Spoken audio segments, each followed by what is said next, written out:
देखो, अगर भोजन की इच्छा हो तो मैं रोक दूंगा। हाँ, कहीं ध्यान भोजन पर लग रहा हो और मैं बोलता रहूं।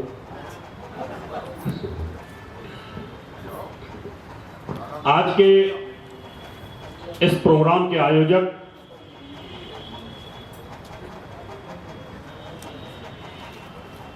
मैं उनको राजा के साथ साथ विद्वान की पदवी उससे भी सुशोभित करता हूं। राजा राहुल देव जी, राजकुमारी पंडिता राजे जी, इस प्रोग्राम के संयोजक,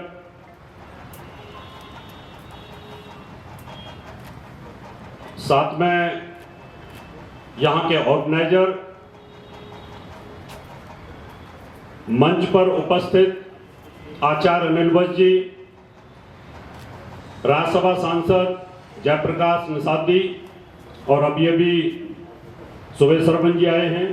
आचार्य अनिल वत्स जी को आपने सुना। अध्यक्ष हूं इसलिए ज्यादा नहीं बोलूंगा, कुछ चीजें जरूर बताऊंगा, तो जब सेकंड सत्र होगा तो उस समय बताऊंगा। अभी अभी मैंने पहले वक्ताओं को सुना था, गौतम जी को सुना था। मेरा एक उद्देश्य है सबके लिए, हिंदू शास्त्रों में क्या लिखा है, कोई मंत्र लिखा है या नहीं लिखा, हिंदू धर्म, सनातन धर्म क्या कर रहा है वो सत्य है बस। क्योंकि आज मुकाबला हमारा मुसलमानों के साथ है।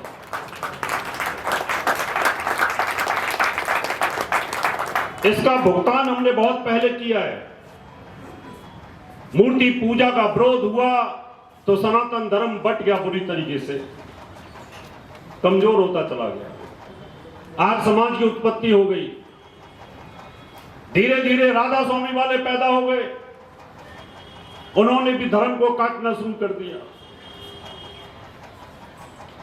फिर बाबा संत रामपाल पैदा हो गए, उन्होंने हमारा सिंदूर हटवा दिया, उन्होंने यहां की स्त्रियों का जो बिंदी थी, चूड़ियां थी, उनके 16 श्रृंगार थे, सब हटवा दिए। वो कबीरपंथी हो गए।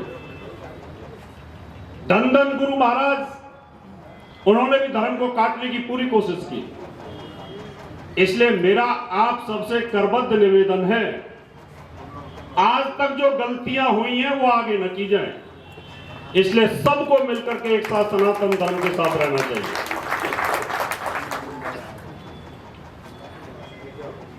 कलावा क्यों बांधा जाता है?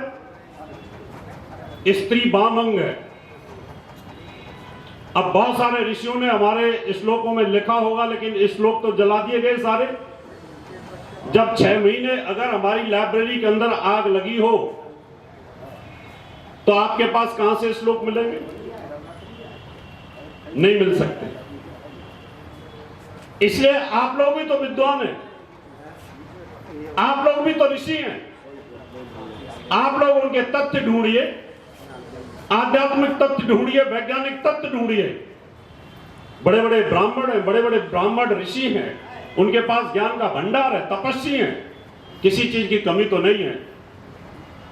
लेकिन अगर मैं कहूं, अभी पता नहीं, आचार्य जी बैठे थे हमारे साथ, एक अमेरिका से बाहर से एक बैंक मैनेजर आए हुए थे, बोलते हैं आपके हाथ में कलावा है और उनके हाथ में भी कलावा है। हमने कहा है। बोले क्यों बांधते हैं इसको? मैं तो अमेरिका में रहता हूं। अब मैं क्या बताऊं, मुझे तो कोई श्लोक भी याद नहीं। मैंने कहा भाई बात सुनो धर्मपाल जी, आप अमेरिका में रहते हो, इसका वैज्ञानिक आधार तो मुझे पता है, क्यों बांधते हैं? ये रक्षा सूत्र तो है, क्योंकि जिस समय इसको बांधा जाता है उस समय मंत्र बोला जाता है। साथ में यहां पर हमारी नाड़ी तंत्र भी है। इसको देख करके वात, पित्त और कफ तीनों का पता चलता है। जब आप यहां पर इसको बांधते हैं तो यहां से आपके नाड़ी तंत्र को कंट्रोल करता है। ये सुबह सुबह जब आप नहाते हो तो भीग जाता है, और भीगने के बाद अगर आपको टेम्परेचर भी होगा थोड़ा बहुत तो उसको कंट्रोल करेगा ये। जैसे माथे पे आप जब बुखार होता है तो भीगा रुमाल रखते हैं। ऋषियों ने हर चीज का वैज्ञानिक रहस्य समझाया। फिर बात आई, मैं अपने विचार रख रहा हूं, ये मेरे मत हैं क्योंकि आपके सामने रखने जरूरी है। हर आदमी का अपना अनुभव होता है। अभी बोला गया कि आपका अंदर का वास्तु ठीक कर लो, बाहर के वास्तु की कोई जरूरत नहीं है। ऐसे ऐसे राजा हुए हैं जिनके महल आज तक नहीं टूटे, और उनके महल और उनके किले जो बने हुए थे वास्तु के हिसाब से बने हुए थे। हमारे सामने प्रूफ है। बाहर का वास्तु और अंदर का वास्तु दोनों में फर्क होता है। अगर आपका अंदर का वास्तु खराब है और बाहर के वास्तु में आप ठीक से रहते हैं तो आपका अंदर का वास्तु ठीक होना शुरू हो जाएगा। क्योंकि वास्तु का आधार 5 तत्व होते हैं, पृथ्वी, जल, वायु, अग्नि और नभ। भगवान ने 84 लाख योनियों का वास्तु एक जैसा बनाया है, सबका अलग अलग। ऐसा नहीं है कि हिंदुस्तान के चूहे जो हैं वो बिल नीचे बनाते और अमेरिका के ज्यादा डेवलप हो गए तो कहीं दीवार में बिल बना देते हैं। वहां के चूहे भी बहुत ज्यादा एडवांस नहीं है। ऐसा नहीं है कि वहां की जो मधुमक्खियां वो बड़ी एडवांस है, उनका शहद का प्रकार और हमारे हिंदुस्तान के या दतिया की जमीन का जो शहद का प्रभाव है वो चेंज होता है। उनका भी छत्ता आपने देखा कि उसमें अंडे रखने की जगह अलग होती है, शहद रखने के लिए स्टोर रूम अलग होता है, और उसको सुरक्षा का तंत्र उनके पास होता है। वास्तु है। पूरे वर्ल्ड के अंदर जितनी भी मधुमक्खियां हैं सबका वास्तु एक जैसा होता है। सारे कौवे, गिद्ध, चील, शेर की माद, बिल, बाया नाम की चिड़िया कितना शानदार घोंसला बनाती है। एक मनुष्य है कि तेरा मुंह इधर तो मेरा इधर। तूने अगर इधर का फेस बनाया है, तेरा बाथरूम इधर है, तेरी सीढ़ी इधर है, तो मैं इधर बनाऊंगा। वास्तु का वैज्ञानिक आधार है, वो समझाना चाहूंगा आपको। अगर मैं राजा राहुल देव जी को मैं कहूं कि समुद्र के किनारे आप सिर्फ 6 महीने रह लो और फिर मुझे आगे बताना कि वास्तु का प्रभाव आया कि नहीं आया, जल तत्व बढ़ जाएगा इनके अंदर। और जो डिजर्ट में रहता है, जो राजस्थान में रहता है, उसको बोलो कि बंबई में समुद्र के किनारे जाकर के रह ले, उसकी सांस में ह्यूमिडिटी बढ़ जाएगी, लंग्स में इंफेक्शन आ जाएगा, 3 से 4-5 दिन में उसको कोल्ड कफ की बीमारी आ जाएगी। ये ऋषि थे, दिव्य योगी थे, उन्होंने इस बात को समझा था कि वास्तु का वैज्ञानिक आधार है। अगर वास्तु का वैज्ञानिक आधार ना होता तो हिमालय की चोटियों पर जाके वो पूजा पाठ और तपस्या न करते वहां। इसका भी आधार है कि हिमालय में क्यों जाता है आदमी। हिमालय पे इसलिए जाता है कि वहां पर ग्रेविटी फोर्स कम होता चला जाता है। जब ग्रेविटी फोर्स कम होगा, बॉडी को आसानी से, आपके ध्यान को अंतरिक्ष को क्रॉस करने में आसानी होनी शुरू हो जाती है। अभी चंद्र ग्रहण का बात हुआ था, चंद्र ग्रहण के ऊपर बहुत सारी बातें हुई थी। हमने वैज्ञानिकों को बताया इसका कारण क्या होता है, इसका आधार क्या है। इसका आधार है ओजोन परत और ग्रेविटी फोर्स। जो हिमालय की कंदराओं में तपस्या करते हैं उनका ध्यान बड़ी इजी होने पे लगता है, बड़ी शांति के साथ मेडिटेट हो जाते हैं, आपके सारे चक्र एक्टिवेट हो जाते हैं और आपका ब्रह्मरंध्र एक्टिवेट हो जाता है। उसी व्यक्ति को अगर कुएं के अंदर लेके जाओ, 30 से 40 फीट नीचे लेके जाओ और जाकर के बोलो तपस्या कर, उसको मेंटल स्ट्रेस आ जाएगा, वो तपस्या नहीं कर सकता, उसकी मेमोरी लॉस होनी शुरू हो जाएगी। ये ऋषि थे हमारे, उन्होंने हमें सनातन धर्म दिया। इसका न कोई आदि है न अंत है, ये प्रूफ है। आप जाइए, हिमालय पे जाइए, जाके आप ध्यान लगाइए। हिमालय पे अगर नहीं जा सकते तो आप हवाई जहाज में तो यात्रा करते हो। हवाई जहाज जब आपका 10-11 किलोमीटर की ऊंचाई पे हो, 35,000, 36,000, 40,000 की फीट की हाइट पे जब होता है, उस समय आप ध्यान लगाने की कोशिश करना, बड़ी जल्दी नींद आ जाती है। और उस समय श्लोकों को याद करने की कोशिश करना, कोई भी चीज याद करने की कोशिश करना, तो आपको याददाश्त बड़ी जल्दी हो जाती है, क्योंकि अंतरिक्ष के जितना नजदीक जाओगे उतना आपका जो ब्रेन है, आपके जो चक्र है, वो बहुत जल्दी एक्टिवेट हो जाएंगे। इसलिए वास्तु में 5 तत्व का प्रभाव है। अगर आप राजस्थान में रहते हो, अग्नि तत्व ज्यादा है वहां पर। अगर वहां पर ज्यादा रहोगे तो आपको डिहाइड्रेशन की प्रॉब्लम होगी, पानी तत्व को बढ़ाना ही पड़ेगा। अगर आप हिमालय पर रहते हो, वहां पर बर्फ ज्यादा है, वहां ठंड ज्यादा है, वहां आपको साउथ दिशा को खोलना पड़ेगा, जबकि राजस्थान में साउथ को नहीं खोल सकते। देश काल पात्र हर जगह पे इसका प्रभाव है वास्तु का। आप अपने बच्चे को पढ़ाना चाहते हो, नॉर्थ ईस्ट डायरेक्शन उसको रिप्रेजेंट बृहस्पति करता है। रात खत्म हो रही होती है, पौ फट रहा होता है, वो जो 2 घंटे का ब्रह्म मुहूर्त और ब्रह्म काल जो होता है, उस समय आप जहां रहते हैं वहां पर सब शांति होती है, पृथ्वी पर कोई कोलाहल नहीं होता, हाई एनर्जेटिक टाइम होता है वो। और उस समय पर हाई एनर्जेटिक फील्ड के अंदर अगर आप टॉयलेट रखोगे तो उसका नेगेटिव प्रभाव आपके शरीर के ऊपर आएगा, आपके सांस के ऊपर आएगा। वैज्ञानिक आधार है, करके देख लीजिए। जिनके नॉर्थ ईस्ट के अंदर टॉयलेट होगी वो आदमी दुखी रहेगा, उसके बच्चे दुखी रहेंगे, उनको प्रॉब्लम बनी रहेगी। लेकिन कई बोलते हैं मेरा तो नॉर्थ ईस्ट में ही है, मेरी तो बड़ी प्रोग्रेस हो रही है। कई कुतर की बोलते हैं हमें। उनका जवाब यह है कि अगर आपके ग्रह बहुत अच्छे चल रहे हैं, आपके स्टार बहुत अच्छे चल रहे हैं, आपकी दशा बहुत अच्छी चल रही है, और फिर अगर आप नेगेटिव जगह पे भी रहते हैं तो आपका ग्रह आपको खींच ले जाएगा। आप इसको ऐसे समझ सकते हैं,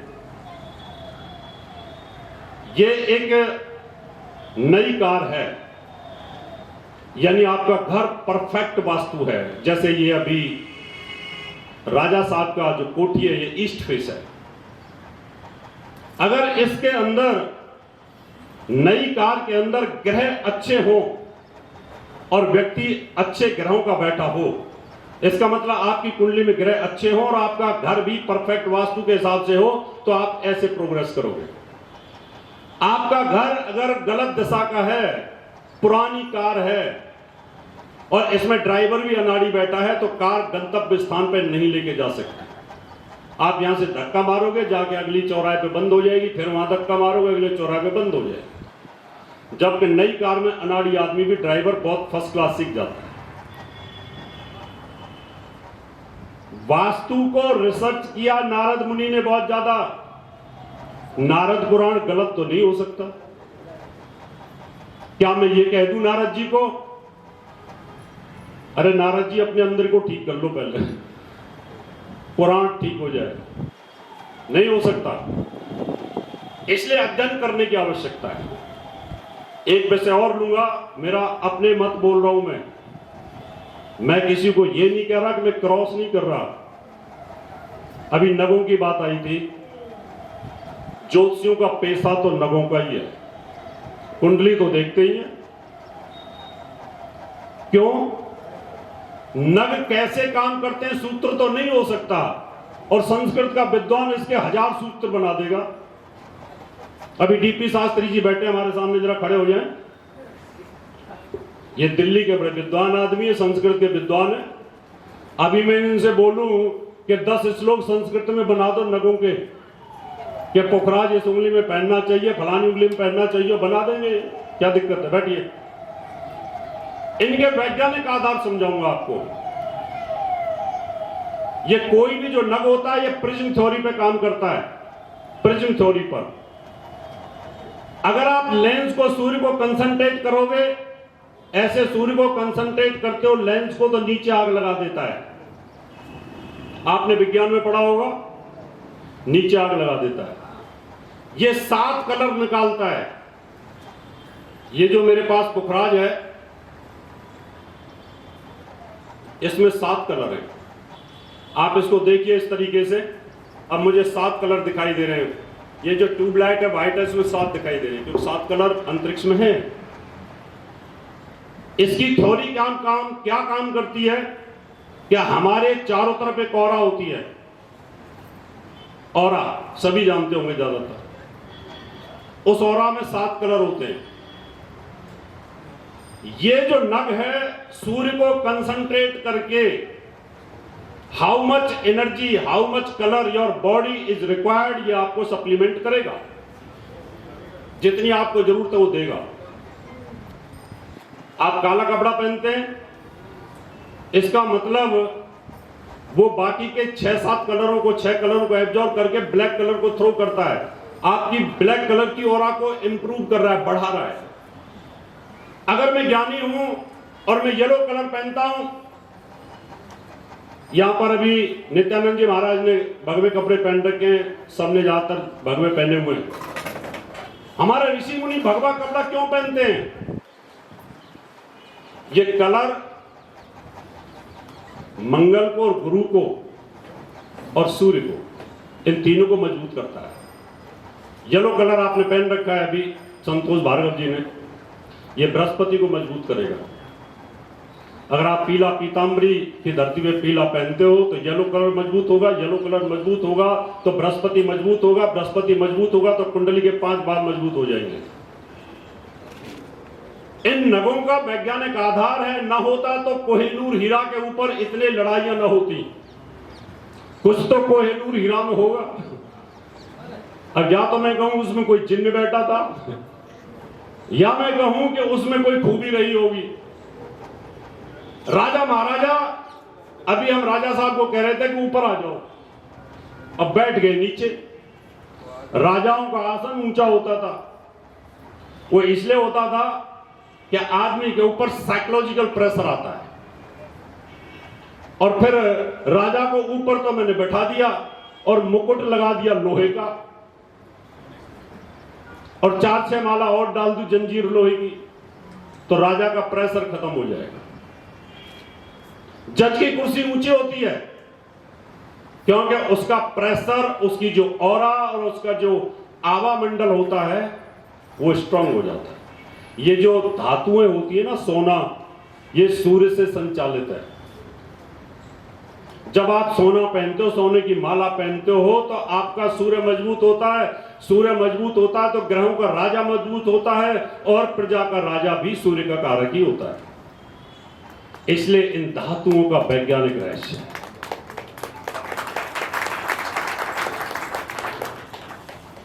राजकुमारी पंडिता जी बैठी हैं। अब किसी फंक्शन में जाएं और चांदी का हार पहन रखा हो, और इनकी दासी ने सोने का हार पहन रखा हो, तो सबसे ज्यादा प्रणाम किसको करेंगे? दासी को। वही सोचेंगे यही रानी होती है।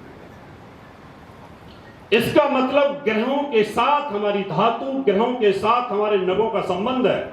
ये बहुत हाई टेम्परेचर में बनते हैं, ऐसे नहीं बनते। ये जहां ज्वालामुखी फटता है वहां बहुत हाई टेम्परेचर होता है। हाई टेम्परेचर के ऊपर जब ये विस्फोट करते हैं, तरल पदार्थ बनता है, जो उसके प्योरिटी होती है, उसके साथ जो होता है वो बहुत ज्यादा हाई टेम्परेचर में बनते हैं, और इनकी फ्रीक्वेंसी बहुत होती है। आप कभी भी नक्को स्टोन को ऐसे देखेंगे तो आपको पता चलेगा ये ओरिजिनल है। इसमें कलर आपको दिखाई दे रहे होते हैं। तो हमारी बॉडी के आभा मंडल को बढ़ाते हैं ये। और अगर ना बढ़ा रहे होते तो साधु संतों को ये इतनी रुद्राक्ष की माला डालने की जरूरत ही न थी। क्या जरूरत थी? अब सीधा सीधा ही बैठ जाते। क्या फर्क है? क्या फर्क पड़ेगा? इसका मतलब ये रहा कि शरीर की ऑरा को तो बढ़ाते हैं, साथ में आपके मन की स्थिति को भी मजबूत करते हैं, क्योंकि इन सब के वैज्ञानिक रहस्य होते हैं। ये विषय मैंने आपके सामने इसलिए रखे हैं क्योंकि वैज्ञानिक तर्क हर चीज का अगर आपके सामने होगा तो कल को आप भी टीवी पे डिबेट करेंगे नेशनल टीवी पे ना करेंगे तो लोकल टीवी पे करेंगे, दतिया के टीवी के ऊपर करेंगे, कहीं ना कहीं तो करेंगे ना आप, तो आपकी नॉलेज में होना चाहिए। आज का बस मेरा उद्देश्य सिर्फ यही था कि हिंदू धर्म में मैं सभी से निवेदन करता हूं, एक दूसरे की बात को न काटें, एक दूसरे की बात को कभी न काटें। जैसे कि मुसलमान एक दूसरे की बात को कभी नहीं काटता, जो वो कह देते हैं वही होता है। अब आगे की रूपरेखा,